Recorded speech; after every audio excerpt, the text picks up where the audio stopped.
안녕하십니까, 딸기 케이크입니다. 닛산 GTR을 준비를 했습니다. GTR이라는 자동차는 스카이라인 GTR이라는 자동차가 있었어요. 그리고 그 동세대에 혼다의 NSX가 있었고 수프라라는 자동차가 있어요. 그 세 개의 자동차가 일본의 어떤 버블 경제 시대의 슈퍼카, 그런 하이 퍼포먼스 카를 상징하는 자동차들이었어요. 그러다 버블 경제가 사라지고 다 단종이 돼 버렸었어요. 그리고 제일 먼저 GTR이 부활을 한 거예요. 그게 이겁니다. 자, 이 차를 개발할 때 목표는 포르쉐였어요. 포르쉐 911 터보.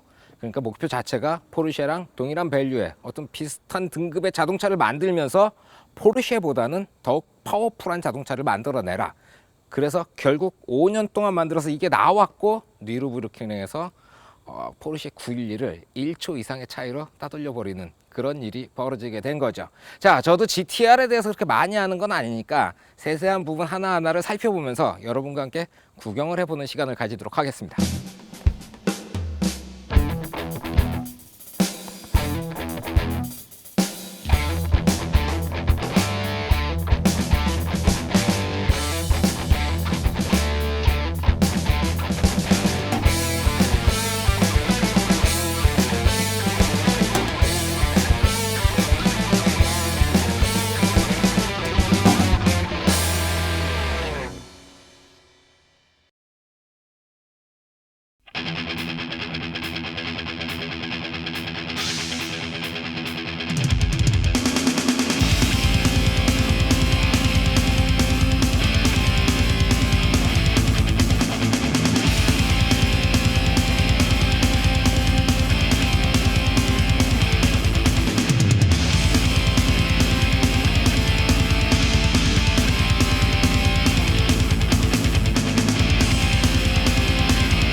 자, 이번에는 후드를 열어가지고 엔진을 살펴보도록 할게요. 자, 후드를 이렇게 딱 열었는데 어이쿠, 무게가 상당해요. 이게 차대부터 시작해서 대부분의 구성 요소가 알루미늄으로 만들어져 있는데 알루미늄 시구는 어마어마한 무게를 가지고 있습니다. 왜일까요? 그건 저도 궁금하네요. 자, 오랜만에 보는 GTR 엔진입니다. 저 6개의 라인이 상당히 캐릭터가 잘 잡혀 있어요. 되게 세 보이거든요. V6. 그리고 3800cc에 565마력입니다. 545마력입니다. 530마력입니다. 480마력입니다.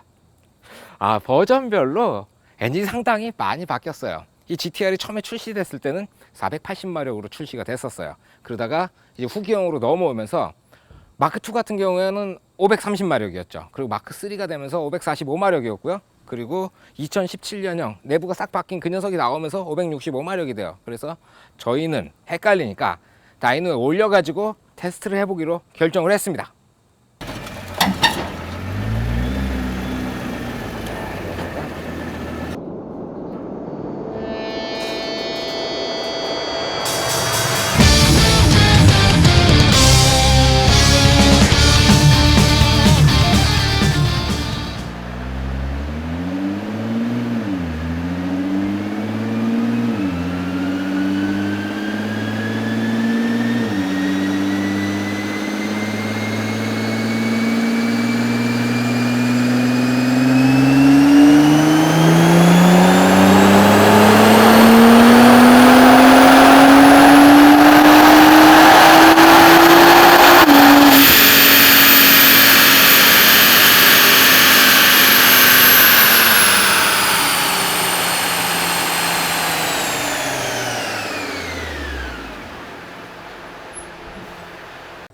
결과가 나왔습니다.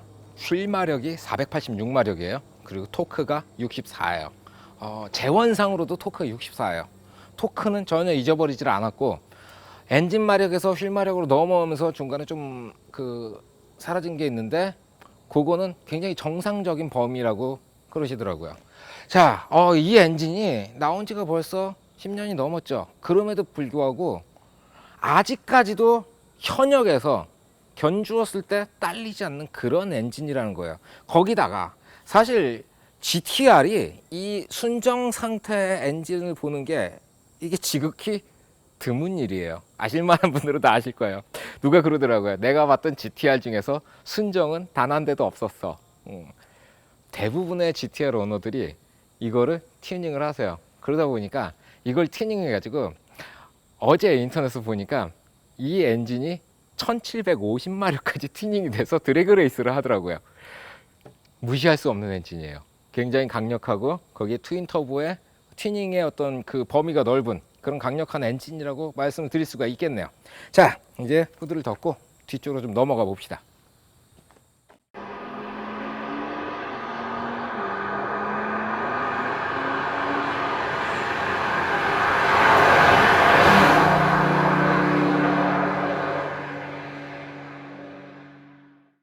타이어입니다.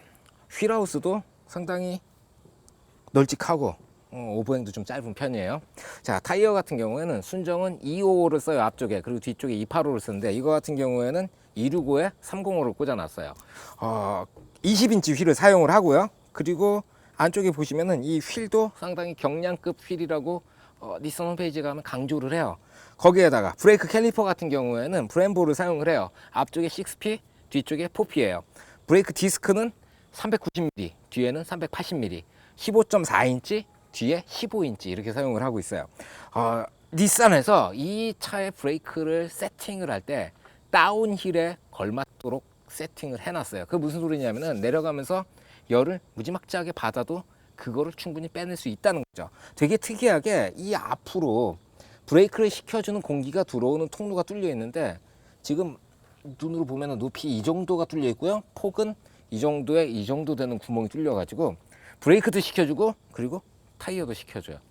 이 차는 일단은 무게가 1500kg급 경량형 스포츠카에 비해 가지고 1700kg 떼다 보니까 무겁다 보니까 얘가 열을 받아가 달리면 접지도 나오지만 그만큼 많이 날아가 버린다는 거죠. 그거를 효율적으로, 그러니까 이 휠하우스 안에 들어있는 모든 것을 굉장히 빨리 식혀줄 수 있는 구조를 갖고 있다는 거예요. 절로 들어와 가지고 안에서 한 바퀴 돌고 그리고 여기로 해가지고 빠져나가 버리는 거죠. 브레이크가 차 무게에 걸맞게 상당히 강력하게, 주행도 그렇고 모든 것들이 참 타이어 쪽 이렇게 보면서 이렇게 튼실하게 생긴 거 보기가 쉽지 않은 것 같아요. 오케이, 뒤로 넘어갑시다. 자, 뒤로 이렇게 쭉 오면서 디테일한 것들이 상당히 예뻐요. 이런 것들은 굉장히 단순하잖아요. 이런 것들이 상당히 마음에 들고 되게 특이한 게 옆모습에 숨어 있어요. 그게 뭐냐면은 이거예요. 여기 이렇게 각이 탁 져 있잖아요. 이 라인이 사람들을 착각하게 하는 경우들이 굉장히 많아요. 이렇게 옆에서 보시게 되면 어떤 느낌이 드냐면은 이 앞으로 나가면서 이 각진, 이 앞유리에 바람이 부딪혀 가지고 공기저항을 상당히 많이 받겠다 그런 생각을 하도록 이 라인이 그걸 만들어 버려요. 그런데 실질적으로 이 자동차의 외형 라인은 이렇게 위로 올라와서 동그랗게 뒤에까지 이렇게 이어져 버리는 거예요. 그러니까 상당히 유선형이에요. 실질적으로 이게 양상차 중에서는 뭐 1, 2위를 다툴 정도로 공기 저항 계수가 낮음에도 불구하고 눈으로 이렇게 봤을 때 상당히 각이 져 있고 공기 저항을 많이 받게 생겼다라는 생각이 드는 거죠. 되게 독특한 디자인적 특성이라고 생각을 해요. 그래서 저기서부터 이렇게 막 미친 듯이 휘몰아쳐 온 애가 이 뒤에 스포일러까지 닿아가지고 다운포스를 막 찍어 눌러 버리니까 이런 기본적인 것부터 코너링이라든가 이런 데 상당히 도움이 되는 그런 옆 라인 디자인을 가지고 있다고 할 수가 있는 거죠. 자, 뒤쪽으로 쭉쭉쭉쭉 오게 되면요, 뭐 앞에서 설명해 드렸던 타이어가 있고요, 윙이 있고, 이 엄청나게 두툼한 엉덩이가 또 있는 거죠.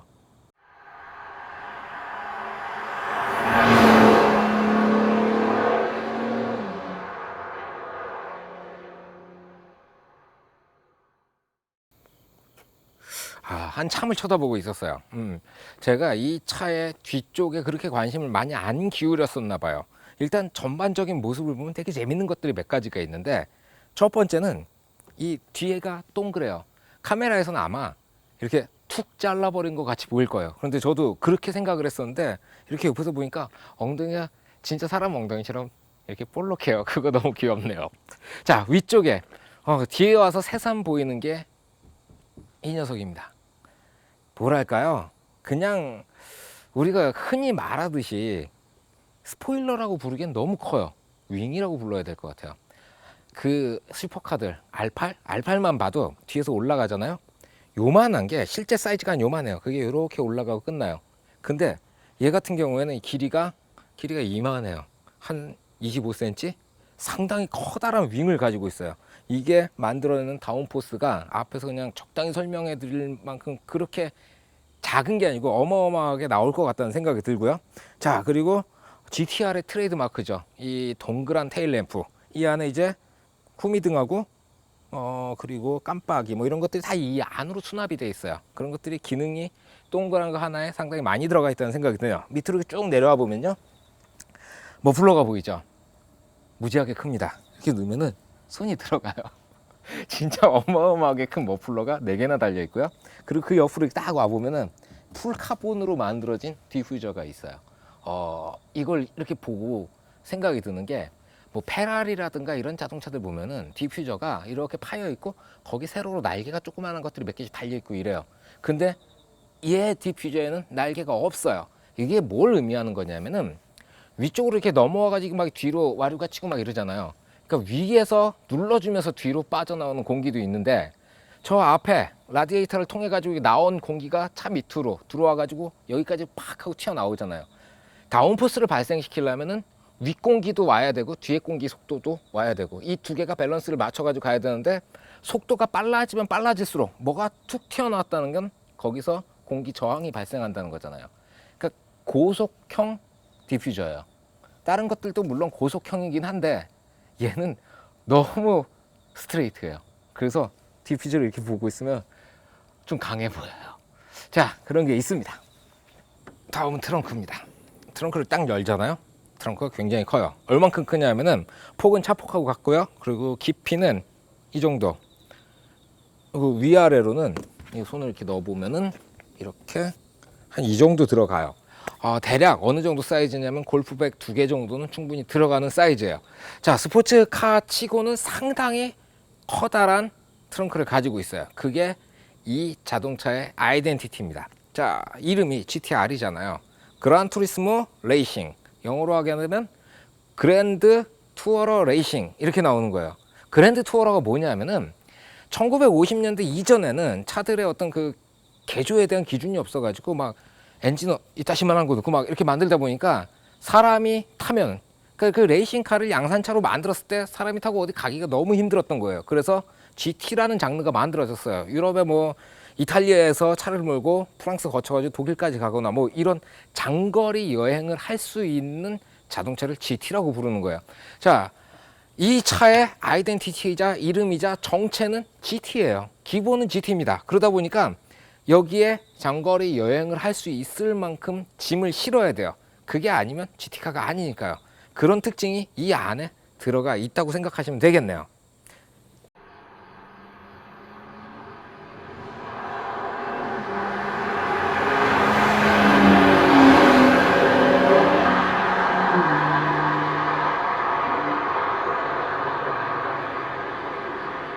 실내로 들어가겠습니다. 이 문손잡이가 안으로 이게 쑥 들어가 있어요. 어떤 공기 저항 같은 거에 상당히 좋은 영향을 끼칠 것 같다는 생각이 드네요. 자, 오랜만에 앉아보는 GTR입니다. 예전에 제가 무슨 말씀을 드린 적이 있냐면은 제가 실내에서 가장 중요하게 생각하는 게 뭐냐면은 스티어링 휠이라고 말씀을 드린 적이 있어요. 이게 운전자하고 자동차를 이어주는 가장 첫 번째 되는 도구라서 그래요. 휠 느낌 괜찮고요. 거기에 패들 시프트 고정형이에요. 휠 돌린다고 패들이 휠에 달려가지고 돌아가는 게 아니고 여기 이렇게 달려 있어요. 이게 패들 시프트로서 저는 가장 이상적이라고 생각을 해요. 항상 같은 위치에 있으니까 스티어링을 돌리면서도 기어를 변속할 수 있는 그런 장점이 있는 거죠. 자, 계기판 보이네요. 상당히 강력해요. 은색 저 링 안에 속도계 있고 RPM 메타 있는데 속도계는 340까지 나와 있고요. RPM은 6800부터 레드존입니다. 자, 오른쪽으로 쭉 오면은 여기 이제 정보창이 있죠. 이게 상당히 재밌어요. 그란투리스모라는 게임이 있거든요. 그 게임을 만드는 회사에서 이걸 디자인을 했어요. 그래서 뭐 엔진 오일 압력이라든가 부스트압이라든가 횡지, 뭐 오일 온도, 냉각수 온도 그런 것들이 여기 다 나와요. 그러니까 운전자가 자동차를 운전하면서 봐야 할 필요가 있는 모든 정보들을 여기에서 이제 보여주게 되는 거죠. 진짜 이걸 이렇게 보고 있으면은 운전이 게임 같다는 생각이 들 정도로 그렇게 구성을 잘 해놨어요. 자, 그 밑으로 프리미엄 보스 오디오가 있어요. 야, 제가 사실 오디오 중에서 보스를 그렇게 많이 좋아하는 편은 아닌데 제일 파워풀한 오디오는 보스죠. 차랑은 잘 어울리는 것 같아요. 그냥 빵빵 뭐 이런 그런 느낌의 오디오일 것 같고요. 그리고 이제 R 버튼이 3개가 있어요. 이거 뭐 기어의 변속 키점이라든가 쇼업 쇼버의 강도를 3단계로 조절을 한다든가. 일단은 2개는 노멀 모드와 레이싱 모드예요. 그리고 GT에 맞도록 장거리 운전에 어울리는 모드가 하나씩 더 있어요. 전 그게 상당히 마음에 들어요. 장거리 운전까지 있다는 게. 자, 그리고 6단 듀얼 클러치를 조절하는 기어봉, 그 뒤로 시동 버튼이 있어요. 이 시동 버튼이 여기 달려 있어요. 가운데. 이게 람보르기니 아벤타도르가 그랬었죠. 여기 가운데에 있어서 뚜껑이 이렇게 열고 꾹 누르면 시동이 걸렸었잖아요. 그것처럼 여기에 있는데 묘한 긴장감이 있어요. 이렇게 막 자기도 모르게 하다가 버튼이 있으니까 스포츠 모드로 꾹 누를 것 같은 그런 기분이 좀 드는 긴장스러운 시동 버튼. 자, 그리고는 시트죠. 시트는 여기 뭐 히팅 기능이라든가 뭐 오토로 움직이는 없는 기능 없이 다 있어요. 근데 좀 특이한 게 GT에 어울리도록 이 시트 포지션은 조금 높은 편이에요. 차 자체는 굉장히 낮은데 이렇게 앉아 있으면 잘 보여요. 거기에다가 타고 내릴 때 이렇게 옆으로 나가잖아요. 그냥 이렇게 해서 위로 올라서게 되는 거예요. 일반적인 그 슈퍼카라든가 이 낮은 차들은 이렇게 열고 위로 이렇게 솟아 올라야 되잖아요. 근데 이 차 같은 경우에는 옆으로 그냥 횡 이동만 하면 차에서 하차를 할 수 있다는 거죠. 그런 면들이 어떻게 보면은 이 차를 데일리로 쓰기에도 적합하게 만들어주는 그런 요소라는 생각이 들어요. 실내에 대한 평가는 잘 내리지 않는 편인데 진짜 원초적이에요. 거기에다가 이렇게 앉아있으면 기분이 내가 사나이가 된 것 같은, 원래 남자긴 하지만 남자랑 사나이랑은 좀 다른 거니까 상남자 스타일의 그런 강력한 인상들을 주어요. 야, 이거 사람을 고무되게 만드는 그러한 인테리어라고 말씀을 드리고 싶어요. 자, 오케이. 자, 런치부터 한번 가볼까요?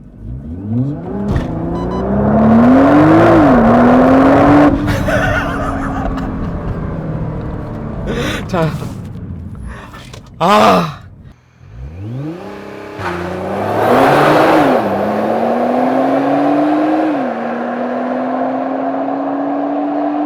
잠깐만.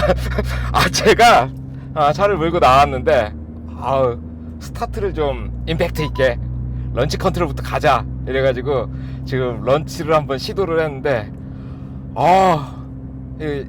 좀 저도 진짜 깜짝 놀랐어요. 이게 제로백이 2.7초짜리인데 와, 저기 닭살 돋은 거 카메라에 나올래나 모르겠네요. 이게 이렇게까지 파워풀할 거라고는 상상도 못했네요. 좀 이제 마음을 조금 추스릴게요. 야, 람보르기니 가야르도라든가 아벤타도르, 그렇죠. 아벤타도르가 700마력이고 제로백이 2.9니까 그게 끝일 줄 알았어요. 그 정도면은 더 이상 런치에서 이렇게 무섭지는 않겠구나라는 생각을 했는데 이 런치 한 방에 제가 무너지고 있습니다. 자, 지금 제가 타고 있는 거는요 GTR이고요. GTR 후기 모델 마크3예요.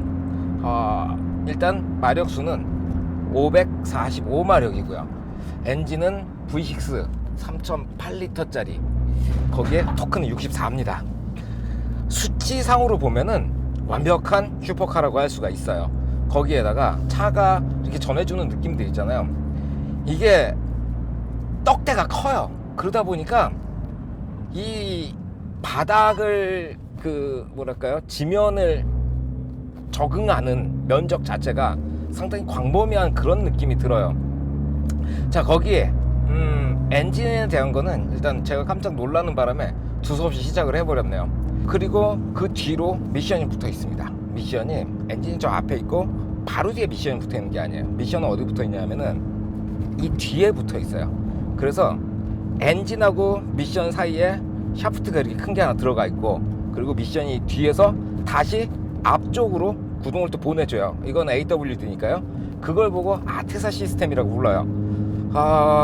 이 아테사의 듀얼 클러치를 가지고 있는데 이게 생각했던 것보다 굉장히 매끈해요.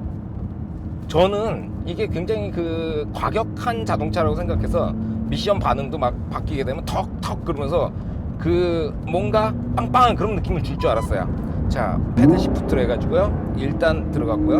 쭉 가다가 RPM 5,000에서 2단, 3단, 오, 과속 방지턱. 오, 브레이크 좋아요. 아, 뭐랄까, 살짝 텀이 있긴 한데, 그, 굉장히 매끄러운 미션이라는 걸 여러분들도 좀 영상을 보시면서도 느끼실 수 있을 거라는 생각이 들 정도예요. 자, 그리고 나선 서스펜션이에요. 서스펜션은 빌스테인 쇼크쇼버가 들어가 있어요. 그것도 그 압력을 조절할 수 있는 그런 슈바라서 여기서 R 모드로 들어가 있는데 내리면 이제 편안한 모드로 들어왔어요. 자, 노멀 모드 별로 편하지 않아요? 자, 그리고 굉장히 컴포트 모드까지 싹 내려왔어요. 야, 컴포트에 오니까 이제서야 진짜 편안해지네요.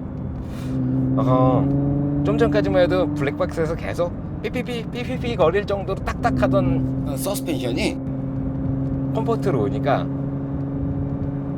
굉장히 직관적으로 바뀌어버렸어요. 그러면서 편안하게. 야, 의외로 상당히 원초적인 느낌을 주네요. 이런 것들 좋습니다.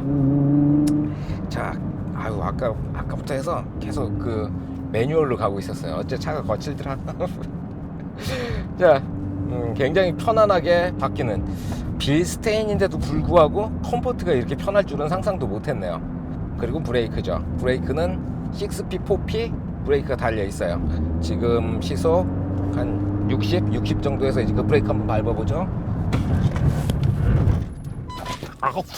아우 뒤통수가 진짜 브레이크 테스트 오랜만에 해봤는데 6P, 4P가 이렇게 잘 드나요? 이렇게 말씀드렸던 것들이 코너링에 상당히 큰 영향을 끼쳐요. 일단 차체 크기가 크다 보니까 지면에 적용되는 이 면적이 넓고 거기에 아테사 시스템이라든가 빌스테인 쇼크쇼버라든가 이런 것들, 그리고 일단 기본적으로 AWD다 보니까 코너를 돌 때 앞바퀴가 끌어당기잖아요. 거기에서 밀리지 않는 그런 요소가 있고 후륜에 LSD가 들어있는 게 상당히 큰 역할을 해줘요. 남한산성에서 다운이라는데 진짜 혼이 날아갈 것 같더라고요. 제가 런치 컨트롤 한 방에 이렇게 무너져가지고 버벅거리기 시작했어요. 뭐 이렇게 구동이라든가 이런 거 말씀드리는데 혼자서 이렇게 뭐라고 말하는지도 모르고 말씀을 드리는 것 같다는 생각이 들어가지고 차를 세웠어요. 참 대단한 자동차라는 생각이 들어요. 왜 이런 자동차가 만들어졌을까? 그 생각을 해보니까 차를 기획할 때부터 그렇게 만들고자 했던 것 같아요. 이 GTR이 부활하기 위해서 5년 동안 차를 개발했잖아요. 그 5년 동안 개발하면서 분명히 개발 목표가 있었겠죠. 거기에는 우리가 알듯이 포르쉐 911 터보를 이겨라 라는 조건도 있었을 거고요. 그리고 일본 슈퍼카라는 기준도 있었을 거고. 근데 무엇보다 재밌는 게 GT잖아요. 그런 그랜드 투어링, 장거리 여행에 어울려야 하는 기준, 거기에다가 이렇게 풍문으로 전해져 오는 바에 따르면 누가 몰던지 시속 300km를 넘을 수 있는 자동차를 만들어라라는 기준도 있었대요. 그렇게 듣고 차를 딱 타보는데 그런 기준에 상당히 잘 맞아 떨어진다는 생각이 드는 거죠. 자, 일단 운전석에 딱 앉잖아요. 제일 특이한 게 사이드 브레이크가 바깥쪽에 있다는 거예요. 보통 FR 같은 경우에는 사이드 브레이크가 다 여기 있죠. 왜냐하면 운전을 하면서 사이드를 쓰는 경우들이 있으니까. 드리프트를 시작할 때 살짝 미끄러뜨리기 위해서 살짝 당겼다 놓는다든가 아니면 뭐 다른 이유로 사이드 브레이크를 쓰는 경우가 있는데, 이 차 같은 경우에는 AWD다 보니까 사이드가 저쪽에 달려 있어요. 가 아니고 원래 우핸들 차였잖아요. 그런 흔적이라고 생각하니까 이게 좀 재밌는 그런 요소 중에 하나가 사이드였어요. 사실 AWD에서 사이드를 쓸 이유는 별로 없죠. 자, 그리고 스티어링 휠이에요. 이건 이제 완전 그 노멀 스티어링 휠인데, 스티어링 휠이 처음에 앉으면 조금 크다는 생각이 들었었어요. 그런데 차를 움직여 보고 나니까 이 사이즈가 적당하다는 생각이 드는 거예요. 너무 작으면 이 큰 차가 확 이렇게 돌 것 같아요. 그러면서 이거는 또 무게가 무겁잖아요. 1700kg. 근데 1700kg이 무겁다 그러지만 사실은 그 가볍다고 소문난 자동차들 있죠. 걔네들 한 1500kg 정도 나가거든요. 람보르기니 슈퍼레제라, 무지 가벼운 그 차도 1500kg쯤 나가요. 그러니까 그거에 비해서 200kg 정도 무거운 거예요. 그러니까 어떻게 보면은 한 성인 3명 정도 더 타 있는 그런 느낌이에요. 그리고 엔진 같은 거라든가 이런 것들이 더 작은 크기에 비슷한 수준을 보여준다는 거예요. 힘이라든가 이런 부분에 있어서요. 그러다 보니까 딱히 이게 무거워가지고 차가 뭐 안 나간다 이런 생각은 전혀 안 들어요. 저는 GTR에 대해서 안 좋은 기억이 하나 있어요. 예전에 GTR 리뷰를 한번 시도를 하다가 완전히 말아먹은 적이 있었거든요. 카메라도 안 좋고, 그리고 이제 뭐 상황이 여의치 않고 그런 것도 있었는데, 왜 그랬냐면은 그걸 옆자리에 타가지고 달리고 있는데 240으로 막 가고 있다가 운전하시는 분이 저한테 그러는 거예요. 와, 엑셀이 좀 남는데? 그래서 제가 그랬죠. 꽉 밟아봐요. 그러니까 엑셀을 탁 밟는데 그 속도에서 갑자기 의자에 콱 하고 이렇게 파묻히는 거예요. 근데 그 차가 스티어링이 유난히 가벼웠어요. 이걸 몰고 다니다가는 죽을 수도 있겠구나라는 생각이 들어가지고 그 차 리뷰를 포기를 했던 거예요. 그런 또 가슴 아픈 기억이 있습니다. 그러다 보니까 거리에서 이렇게 비싼 차를 타고 이렇게 달리다 보면은 남들이 와가지고 이렇게 와서 대시를 하거든요. 딱 대시를 할 때 쓱 봤는데 GTR이다. 그러면 형님 죄송합니다. 그리고 꼬리를 내렸어요. GTR 같은 경우에는 차 안에 어떤 튜닝이 되어 있을지 그걸 모르는 거예요. 그게 1000마력짜리 튜닝인지 750마력짜리 튜닝인지. 어지간하면 GTR이 왔을 때 같이 달리고 싶지가 않아요. 그게 솔직한 의견이에요. 주행에 대해서 솔직하게 정리하자면요, 저도 슈퍼카를 꽤 타본 편인데 이게 무서워요. 거기에다가 이런 뭐 엔진이 돌아가는 소리, 그리고 안에서 뭐가 이렇게 윙 하고 도는 이런 것들이 굉장히 직관적으로 운전자한테 많은 정보를 제공을 해요. 거기에 이 뭐라고 말해야 되죠? 이런 그 메타들이 가득 달려 있잖아요. 이런 애들도 그렇고 운전자에게 다양한 정보를 제공을 하다 보니까 운전하면서 이게 좀 복잡해져요. 심란하다는 거죠. 너무 많은 게 느껴지니까 이렇게 달려도 되나 싶을 정도까지 달려가는데, 그런데 저같이 이제 아직 익숙하지 않은 사람한테는 이게 그렇게 쉽지만은 않아요. 그런 점이 좀 있네요. GTR을 몰면서 내어드릴 수 있는 결론 딱 그거예요. GT카임에도 불구하고 살벌하다는 거죠. 그런 겁니다.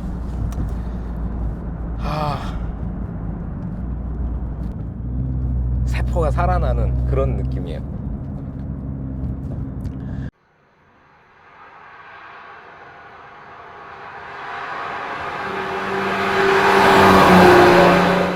자, 이제 GTR을 마무리할 시간입니다.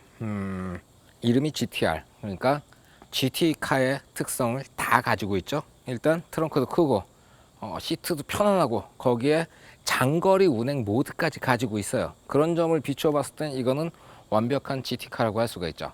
그리고 레이싱, 엔진이 3800cc 6기통임에도 불구하고 500마력대의 그 파워하고, 그리고 토크가 64나 나와요.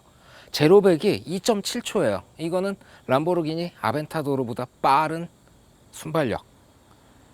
무시무시한 거예요. 2.7초라는 거는. 그 정도의 엔진 힘과 구동계, 사륜구동, 굉장히 막강한 스포츠성, 슈퍼카적인 특징을 많이 갖고 있다는 생각이 들어요. 그런 면에 있어 가지고는 이 차를 기획했던 이름과 같이 GTR이라는 이름에 딱 맞아 떨어지는 차를 만들어냈다는 생각이 들어요. 자, 어떤 분들은 내장재가 너무 구리다라고 말씀을 하시는 분들이 있는데, 저 같은 경우에는 내장 괜찮은 것 같아요. 이 정도면 상당히 남자답고 편안하고 타고 내리기 좋고, 이 정도면 충분한 거 아닌가요? 전 내장은 마음에 드는 편이고요. 문제는 그거예요. 이 차가 슈퍼카인가 스포츠카인가, 그런 논란들이 인터넷에 참 많잖아요. 아직도 많이 나와요. 저는 슈퍼카라는 생각을 가지고 있어요. 차를 타보게 되면은 제가 슈퍼카를 판단하는 기준이 있죠. 그게 뭐냐면은 오버스펙이에요. 이 차가 차고 넘치는가, 아니면 모든 것이 꽉 짜여져 있는가. 그 면에 있어서 GTR은 모든 면에 있어서 차고 넘친다는 생각이 들어요. 그런데 개개인에 따라서 뭔가 좀 미적지근, 뭔가 좀 이상하다라고 생각하시는 그런 부분이 있을 수 있어요. 그거는 이 자동차의 원산지가 일본이라는 데서 기인한다는 생각이 들어요. 일본 같은 경우에는 자동차를 만드는 회사도 많지만 그 자동차에 대한 애프터마켓들, 튜너라든가 튜닝 업체들 뭐 이런 것들이 상당히 많은 편이잖아요. 그리고 다양한 방식으로 튜닝이 활성화가 되어 있어요. 막 라이트로 막 도배를 한다든가 막 그런 분부터 시작해가지고 차를 바닥에 딱 붙이는 분들까지 개개인의 특성에 맞춰서 그 차를 바꾸어 나갈 수 있는 환경이 굉장히 잘 돼 있는 나라잖아요. 그런 그 토양을 가진 곳에서 이 차는 슈퍼카가 된다는 생각이 들어요. 그러니까 튜닝이 완벽하게 뒷받침되었을 때 자기에게 맞는 슈퍼카로 다시 태어날 수 있는 그런 차라는 생각이 드네요. 결론을 내리자면 지극히 일본적인 슈퍼카라는 생각을 가지게 되었습니다. 자, 의견이 있으신 분들은 리플로 남겨주십시오. 왠지 많이 달릴 것 같아요. 오늘은 여기까지 하겠습니다. 수고하셨습니다. 필승.